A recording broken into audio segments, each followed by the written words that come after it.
doba kada je čitav svijet se brinuo oko toga kako napreduje tehnologija proizvodnje automobila, zatim bolida Formule 1, ovaj grad je bio suočen sa upoznavanjem svih dobrih i loših bicikala.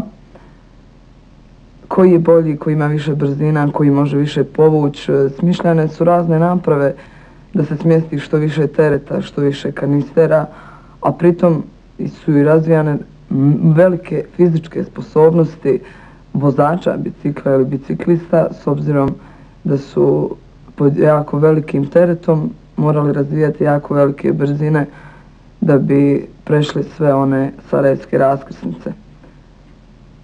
Jedan od tih biciklista sam i ja, mada nisam možda toliko prenosila kanistere, koliko sam putovala s jednog kraja grada na drugi u želji da se bavim nekim stvarima koje volim i kojima sam se bavila do početka rata.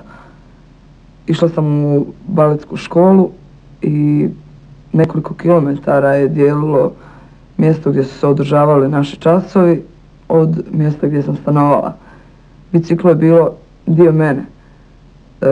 Gdje god bih ušla, da li je to bila prodavnica, neki haustor, biciklo je išlo sa mnom jer apsolutno bi tih dana bilo nezamislivo biti bez bicikla. Tako da mi je omogućavao da umjesto za nekih sat vremena do željene destinacije dođem za 20 do 30 minuta. Međutim, nemali broj puta sam bila suočena sa situacijom gdje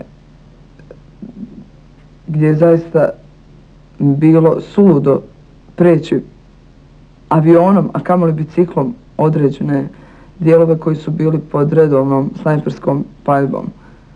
Tad jednostavno stanem, odmorim i sačekam da se situacija malo smiri i onda uz svu svoju snagu počnem okretati pedale i nadam se da ću sve ono što treba da preći bez ikakvih problema, živa i zdrava. Danas, na svu sreću, barem za mene ispalo je tako, za sve to vrijeme mog biciklističkog života nisam bila ni okrznuta.